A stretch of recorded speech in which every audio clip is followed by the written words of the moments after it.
ഷിരൂരിൽ തിരച്ചിൽ ദൌത്യം പുനരാരംഭിക്കണമെന്നാവശ്യപ്പെട്ട അർജുന്റെ കുടുംബാംഗം ജിതിൻ ഇന്ന് കർണാടക മുഖ്യമന്ത്രി സിദ്ധരാമയ്യയുമായും ഉപമുഖ്യമന്ത്രി ഡി.കെ. ശിവകുമാറുമായും കൂടിക്കാഴ്ച നടത്തും.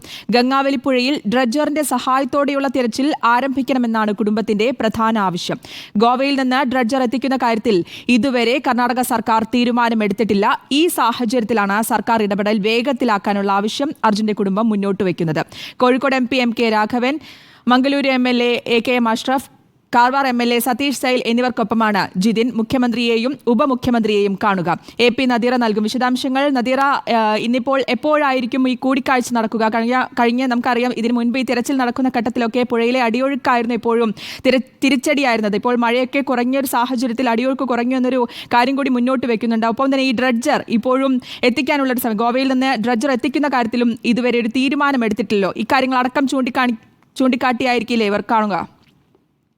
തീർച്ചയായും വൈകിട്ടാണ് മുഖ്യമന്ത്രിയുടെ ഓഫീസും അതുപോലെ തന്നെ ഉപമുഖ്യമന്ത്രിയുടെ ഓഫീസും അർജുന്റെ ബന്ധു ജിതിന് കൂടിക്കാഴ്ചയ്ക്കുള്ള സമയം അനുവദിച്ചത്. ഇത് കൃത്യമായ സമയം എപ്പോഴാണെന്ന് ഇതുവരെ അറിവായിട്ടില്ല. എന്തായാലും അത് വഴി അറിയുന്നതായിരിക്കും. ഇന്നലെ രാത്രിയോടെ തന്നെ ജിതിൻ ബംഗളൂരുവിലേക്ക് തിരിച്ചിട്ടുണ്ട്. രാവിലെ അദ്ദേഹം എത്തിച്ചേരും. വൈകുന്നേരത്തോടെ കൂടിക്കാഴ്ചയ്ക്ക് സമയം ലഭിക്കുമെന്നാണ് ഇന്നലെ സംസാരിച്ചപ്പോൾ അറിയിച്ചിരിക്കുന്നത്. പ്രധാനമായും ജിതിൻ മുന്നോട്ട് വെക്കാൻ പോകുന്ന ആവശ്യം ഈ തിരച്ചിൽ പുനരാരംഭിക്കണം എന്നതാണ്. പ്രാഥമികമായി ആവശ്യപ്പെടുക അതാണ്. കഴിഞ്ഞ ഓഗസ്റ്റ് 16 കർണാടക സർക്കാർ ഈ തിരച്ചിൽ നിർത്തിവെച്ചത്. അതായത് ജില്ലാ ഭരണകൂടം തിരച്ചിൽ നിർത്തിവെക്കുകയും അത് കർണാടക സർക്കാരിനെ അറിയിക്കുകയും കർണാടക സർക്കാർ അത് കർണാടക ഹൈക്കോടതിയിൽ ഇതുവരെയുള്ള സ്ഥിതിവിവര കണക്കുകളായി അറിയിക്കുകയും ചെയ്തിട്ടുണ്ട്.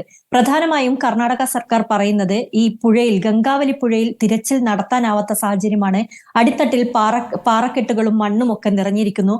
വാഹനമോ കാണാതായ അർജുനെയോ കണ്ടുപിടിക്കാനാവാത്ത സാഹചര്യമാണ് ഉള്ളതെന്നാണ് അറിയിച്ചിരിക്കുന്നത്. ഇനി ഡ്രഡ്ജറിന്റെ സഹായത്തോടെ അല്ലാതെ ഇതൊരു ആഴത്തിൽ പരിശോധന നടത്താനുള്ള സാധ്യത ഇല്ല. ഡ്രഡ്ജർ കൊണ്ടുവരിക എന്നത് അത് ഗോവയിൽ നിന്നാണ് വേണ്ടത്. ഗോവയിൽ നിന്ന് അത് എത്തിക്കുക എന്നത് ശ്രമകരമായ ദൗത്യമാണ്. കാരണം ഇതിന് 96 ലക്ഷത്തോളം രൂപ ചിലവാകുമെന്ന് 96 കോടി രൂപയോളം ചെലവാകുമെന്ന് അറിയിച്ചിട്ടുണ്ട് ജില്ലാ ഭരണകൂടം. അത് ഒരു വലിയ തുകയായതുകൊണ്ട് തന്നെ ഇങ്ങനെ ഒരു തിരച്ചിൽ നടത്താനുള്ള സാഹചര്യത്തെ കുറിച്ച് ഇതുവരെ കർണാടക ആലോചിച്ചിട്ടില്ല. ഇതിലൊരു തീരുമാനം ഉണ്ടാക്കുക എന്നത് കൂടിയാണ് ജിതിന്റെ ലക്ഷ്യം.